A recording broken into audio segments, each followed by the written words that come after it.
Okay, so we have a question in front of us. Let me take away my eyes so that we people can focus. All right, so this is consolidation, and my motive is that by the time we finish these three, we've learned how to do console P&L, you've learned how to do console balance sheet, you learn how to do console with associates. So that is my major objective. Of course, we've done all these things in your various classes. We are just trying to revise. All right, so that is that. All right, so we have a question on the screen.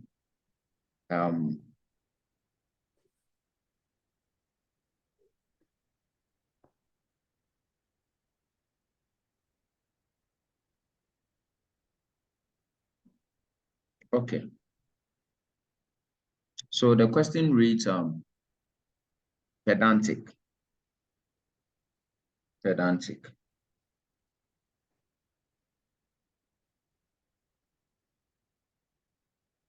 Yes, so on 1st April, just a minute, please. Hello? Yeah, hello. All right, so guys, on April 1, Pedantic acquired 60% of the equity shares of Sophistic in a share-for-share exchange for 2 shares in Pedantic for 3 shares in Sophistic.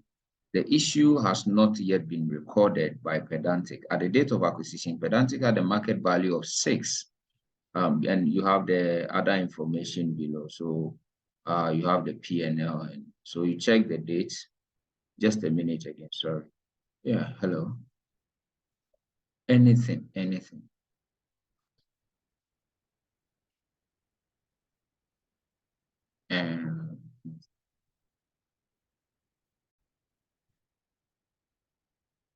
All right. So let's go on. So you have your revenue, cost of sales, gross profit, distribution, administrative. All these things are there for you. Then you have your P&L, your SOFP, you have PP, you have current assets, you have total assets you see here. You have the equity, which is at 1 Ghana cedi. All right. Then you have the retained earnings also there. Then you have 10% loan notes, you have current liabilities. Okay, so that is that. Then you have the notes. So my interest will, like, we will try and do as we've been doing in our meetings. We'll try and do as we've been doing in our meeting, trying to develop our 5 workings. Probably I may leave you to balance the balance sheet if the question is about balance sheet. And if it is P&L, we may have to do it together. Okay, so kindly take note of that.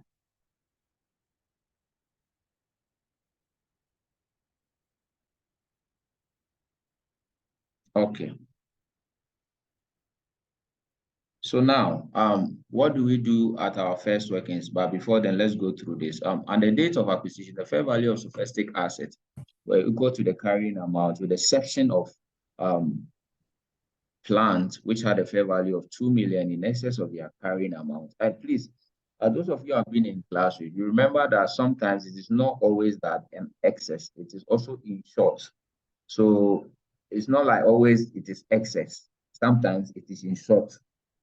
So please be careful. If it is in short, you know that fair value adjustment is positive. You take those ones off. But if it is in short, who can tell me what happens if instead of exceeding, it is in short? It is not up to. Who can tell me what you will do? You look for impairment. Yes, you do. Impairment. Yes. Okay, so you raise your hand in the chat box and let's do it like that just to control how we go about it. Yes, please. Who?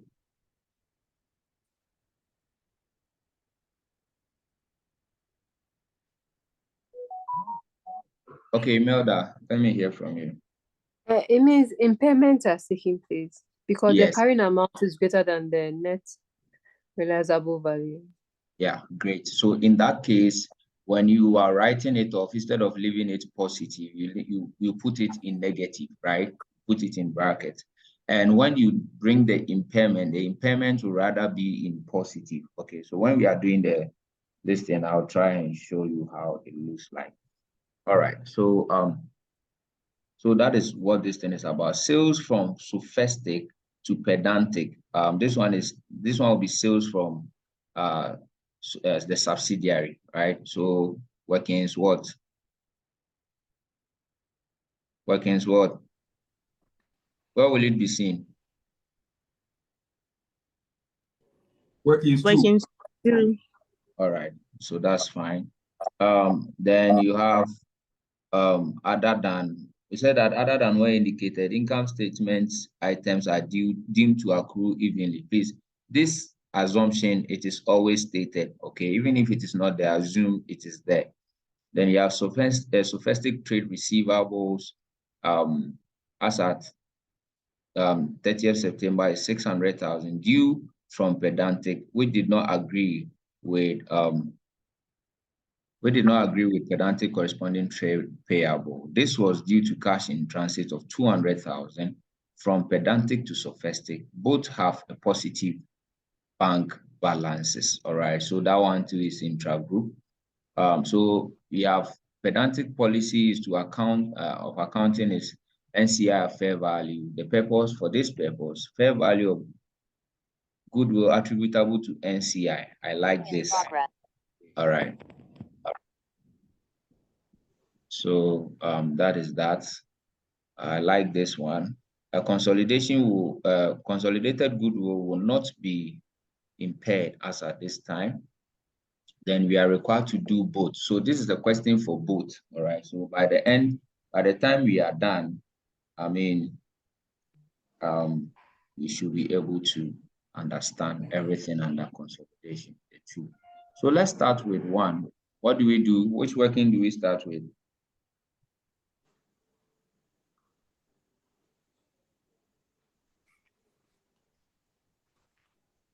Yes, guys. How do we start it?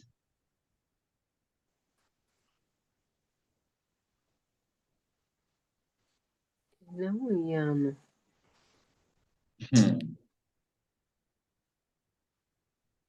Yes, I'm listening.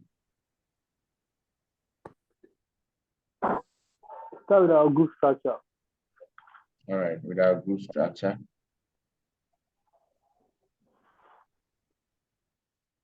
Okay, so let's go. Like I said, if you leave it up to me, I will solve my own question and go. All right, so let's look at them. So we have the parents being pedantic, acquiring sophistic. Okay, and the acquisition percentage is what? 60%. Then the date is April. I told you guys that immediately you see the date of acquisition, go and check the requirement date of your question. So this one is September. Something that ends in September means that it should have started in October, right? Yeah.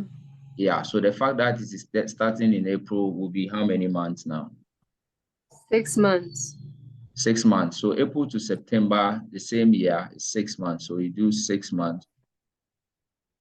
April 2008. All right, so that is that. Then you come to your workings number 2, fair value of net assets of sub. And we are looking at when? At acquisition, at reporting, then post-acquisition. All right, so here, once you do this, you go straight to the equity aspect. All right, so you look at sophistic. So the stated capital of sophistic is what? 4,000. I've explained to you why this thing doesn't change, all right, already in your classes. All right. because there will not be any more issue of shares, because even as at now, the parent is owning it, so the subsidiary will not issue any shares. And that is why the figure keeps maintaining. Then the next thing we have here is the retained earnings. So the retained earnings at reporting is always clear.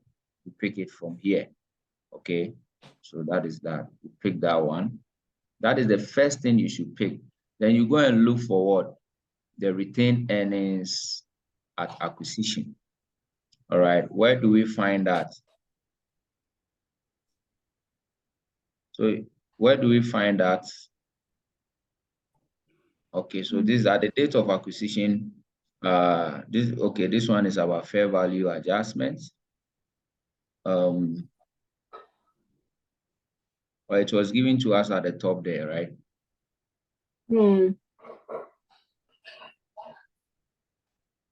Okay, here is the share for share exchange. It's not here. The retained earning is not here.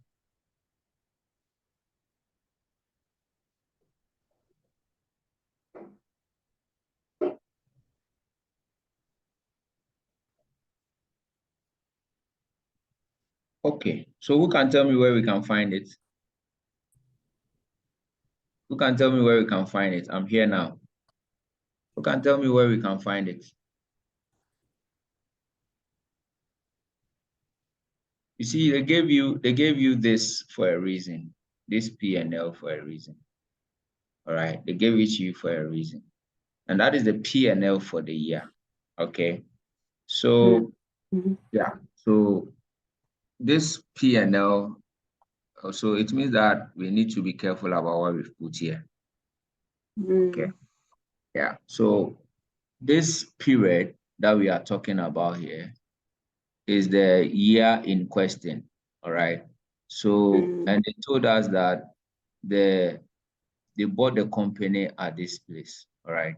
So like I told you, there is no problem. You pick it from your balance sheet, you put it here. But you see, in that particular year, they made profit.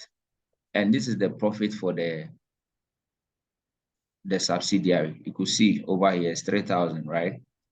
So that is, yeah. So sometimes what you need to be careful is that if there are loans that are being issued to the subsidiary and the interest is inside, which we know that post-acquisition interest has to be dealt away with, cancelled. But let's check, is there any loan that they gave? I didn't see anything like a loan that they gave out. I didn't see anything. So there was no loan that was given out. In that case, it means that this finance cost is coming from somewhere other than the intra-group. But this is the profit. But you see, the profit that you see here is for the year. For the year. But they acquired the thing 6 months. All right. Which means that the 3,000 profit that you see has to be divided into 2. Because the post-acquisition is 6 months, as you see here. So it's this full year income statement that they've given you for this profit. All right. Half belongs to when they were together, and half belongs to when they were not together. So the post-acquisition will be half of this. Please, do you understand? Please, do you understand? Yes. So if you add this one back to this one, please, how much will you get?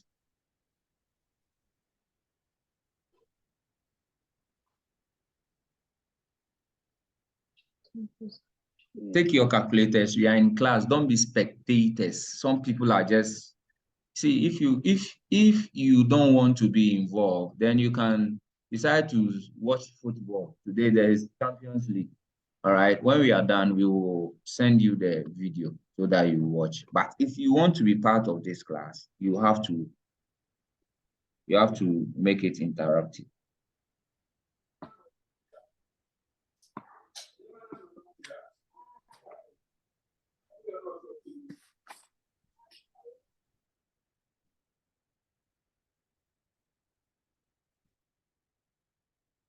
Yes, please. Who is punching and giving us the figures?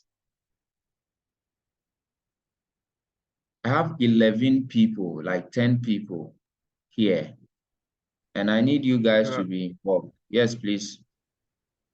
The return earnings should be 5,000. Here Add is depreciation. 5,000. All right. So thank you very much. All right, but I hope you all understand why we did 6/12 on the 3,000.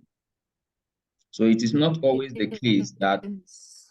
they will give it to you in the question that, oh, at the date of acquisition, this was the retained earnings straight. No, you have to sometimes find your way backward like that. All right, so that is that.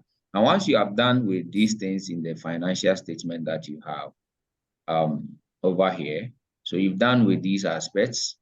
So the next thing to do is to go back to the notes and try and fix them one by one together.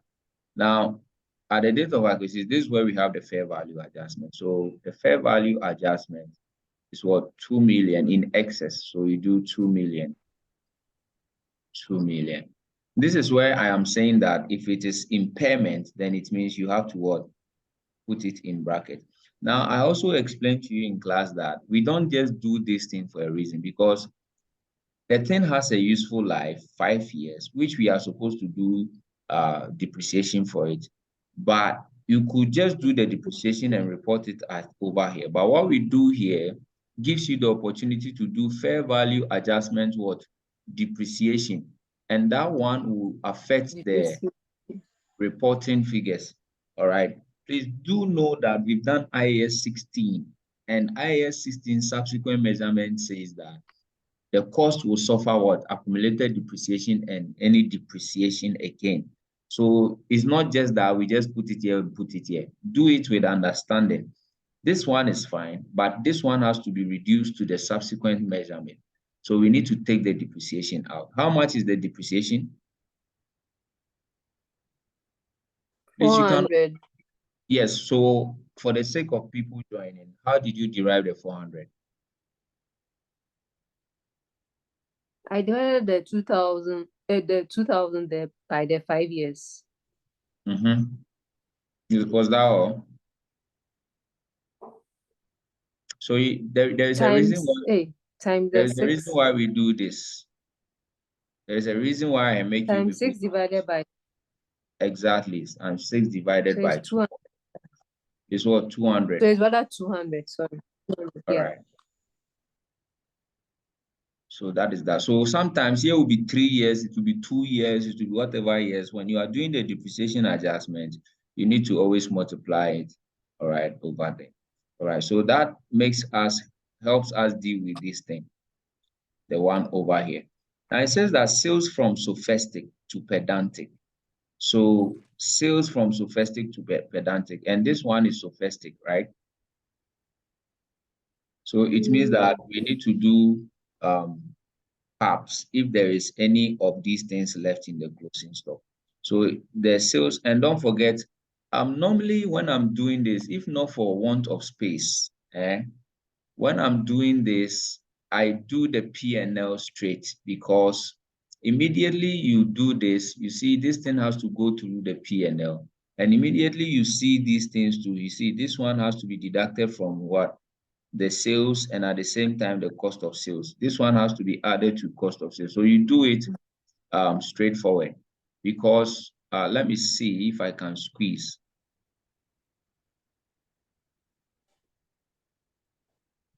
Because the P&L has to be straight. You have to always be fast with the P&L.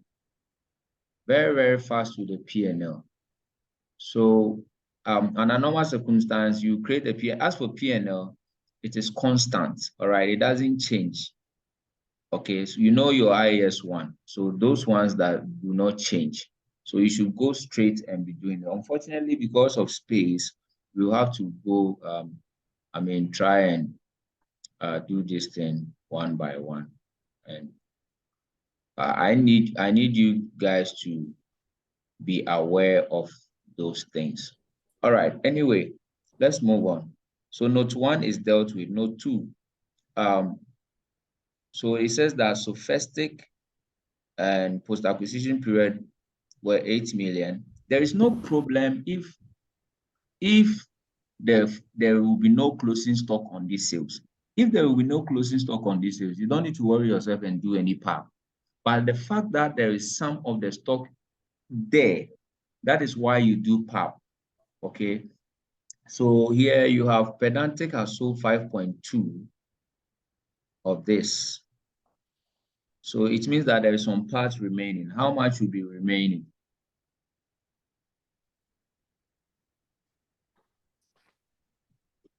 And they told us that sophistic make, so you see, sophistic sales. So you see, sophistic sales, but they said sophistic markup. So what does that tell you? What does that tell you? Margin. Margin, exactly. So if they assess sophistic and margin, you are okay. But they can't tell us sales from sophistic and give us markup. If you want to give us markup, then this one should have been cost sophistic. But this one is sales from sophistic. They gave us markup. It means we need to convert the markup to margin. All right. So that one will give us 40. For some of you, this question has been solved with you before, right?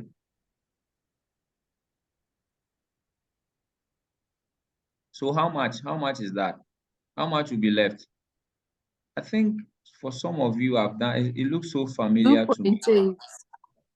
It's how much? 2.8. 2 point. Please give me the figures properly. So do the PAP, the 2 point. Emerald, have we done this thing in class before?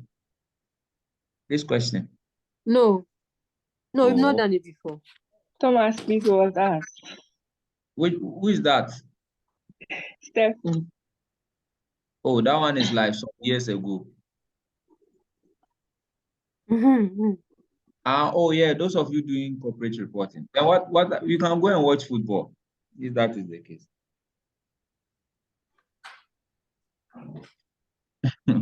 You can go and watch football because it looks so familiar to me, like I've done it somewhere.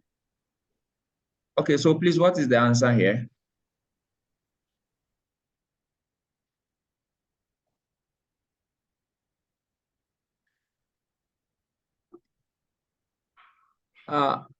Please get me the answers. Time is running. You see, this thing is 40 minutes. I need you guys to be involved.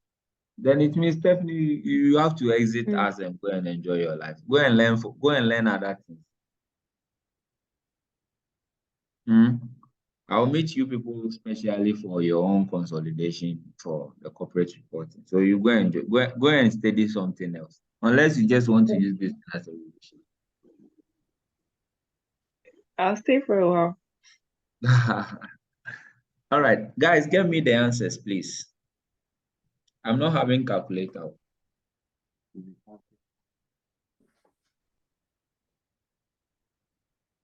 Okay.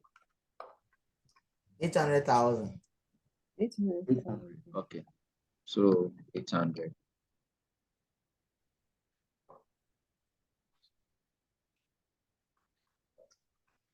So like I said, sometimes this one, the fair value adjustment can be impairment. If that is the case, it means this size has to be in bracket, okay?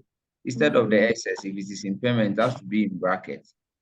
Then the adjustment of the depreciation will rather be outside the bracket. It will be positive, all right? So please kindly take note of that. Yes, because CA people, I think we've done a question in class that was like that. Yes, anything can happen. Somebody once told me that they went to write, and instead of provision for unrealized profit, it was provision for unrealized loss. So the opposite is the case. All right. Okay, so it means this note is also dealt with, except the fact that we should be taking this figure out of our sales and out of our cost of sales. Okay, so that is that. Other than indicated, so this statement is also for our P&L. It means that It means when you are doing your P&L, you have to do 6/12 on the values of the subsidiary. All right. Okay. The IV is about, unbalancing items, which is in transit items. I think those ones are dealt with in the balance sheet.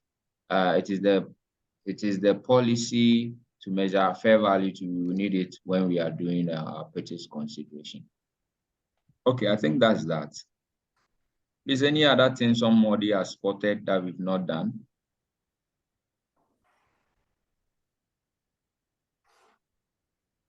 Okay, so please, if there is nothing, kindly close out and give me the figures. Let me hereby strike a warning here that sometimes, you see, the name of this one is called fair value of net asset of the subsidiary. Sometime in your question, they will give it to you. They will actually give you the fair value of net assets of the subsidiary. So be careful. So if they give it to you, it means that you have to put it. You have to put it here. You put that one here, and you can see these things from the balance sheet. And you see, once you do this one and this one, and probably the PAP, you realize that it is not balancing. The difference is always the fair value and the fair value adjustment. So please be careful. It's not always that you have to work and get this. Sometimes they will give you this. And this is the name.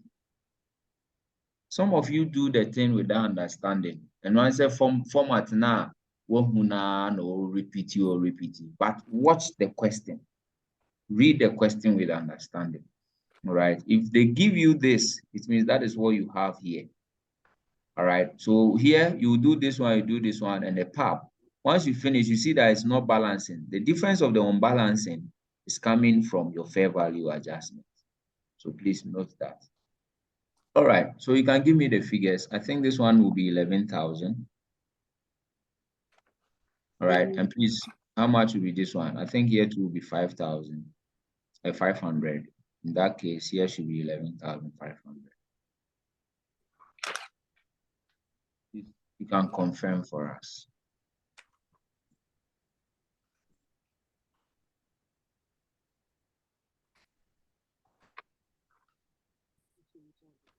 And I hope you guys are writing. I will leave.